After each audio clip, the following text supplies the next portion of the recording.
সব ভুলে গেছেন? আজকে রবীন্দ্রনাথ ঠাকুরকে নিয়েও রাজনীতি করতে হবে? লজ্জা করে না? রবীন্দ্রনাথ বনাম বঙ্কিমচন্দ্র বন্দে মাতরমের সার্ধ শতবর্ষ পূর্তিকে কেন্দ্র করে কর্ণাটকের বিজেপি সাংসদ বিশ্বেশ্বর হেগড়ে কাগেরির মন্তব্যে বিতর্ক দানা বেঁধেছিল। আর এই আবহে বিতর্কে প্রথমবার মুখ খুললেন মুখ্যমন্ত্রী মমতা বন্দ্যোপাধ্যায়। স্বাধীনতা সংগ্রামে রবীন্দ্রনাথ ঠাকুর এবং বঙ্কিমচন্দ্র চট্টোপাধ্যায়ের ভূমিকা স্মরণ করিয়ে দিলেন।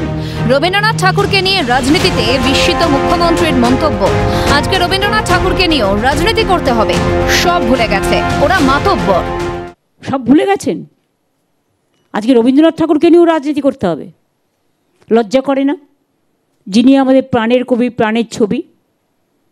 বঙ্কিমচন্দ্র চট্টোপাধ্যায় বন্দে মাতরম গানটা টাইম লেগেছিল 2-3 বছর, সেই জন্য এক্স্যাক্ট ডেটটা। ওরা তো মাতব্বর না, এটা তো ঐতিহাসিকদের কাছ থেকে দেখা উচিত। সেই জন্য সার্ধশত বর্ষটা আমরা বলেছি।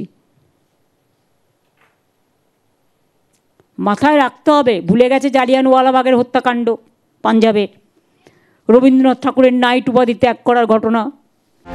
রাজ্যে রাজ্যে বাঙালি হেনস্থার প্রতিবাদে ইতিমধ্যেই বাঙালি অস্মিতায় শান দিয়েছে তৃণমূল।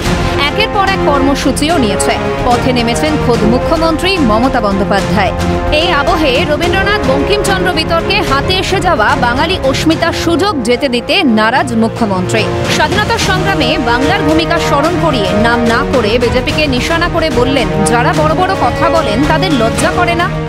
যত লোক ফাঁসি কাস্টে জীবন দিয়েছেন তার 99.9% বাংলার লোক, বাংলাভাষী কথা বলে যারা, বাংলা থেকে, অবিভক্ত বাংলাতেও, অবিভক্ত ইন্ডিয়াতেও, ভারতবর্ষতে।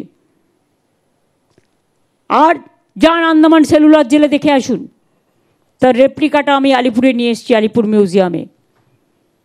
90% লোক যারা জেলে বন্দী ছিলেন তারা বাংলার, আর 10% পাঞ্জাবি। যারা বড় বড় কথা বলেন তাদের লজ্জা করে না? স্বাধীনতার জন্ম দিয়েছিল কারা?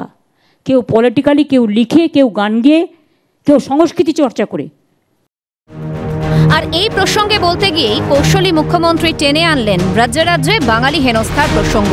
ঘুরপথে টেনে আনেন CAA SIR ইস্যু। বললেন, আজকে বাংলা ভাষায় কথা বললে অত্যাচার করা হচ্ছে কেন? ইন্ডিয়া যখন স্বাধীন হলো তখন সিদ্ধান্ত নেওয়া হয়েছিল যারা বাংলাদেশে যেতে চায় বাংলাদেশে যাবে, বাংলাদেশ থেকে যদি কেউ ইন্ডিয়া আসতে চায় সেখানে আসবে, আর যদি কেউ পাকিস্তানে যেতে চায় যাবে। যে যার মতো চয়েস করেছে, তখন থেকে তারা এদেশের নাগরিক। তাহলে আজকে বাংলা ভাষায় কথা বললে তুমি অত্যাচার করছো কেন? কেন তোমাদের জন্য এত মৃত্যু হবে? কেন তোমাদের জন্য এত প্রাণ যাবে আমি জানতে চাই। বছর ঘুরলেই রাজ্যে বিধানসভা নির্বাচন। রবীন্দ্রনাথ বঙ্কিমচন্দ্র বিতর্ক কি আদতে তৃণমূলকে রাজনৈতিক ফায়দা করে দিয়ে গেল? উত্তর বলবে সময়। ক্যামেরায় সৌমেন্দু মজুমদারের সঙ্গে রাজা সাহার রিপোর্ট, ক্যালকাটা নিউজ।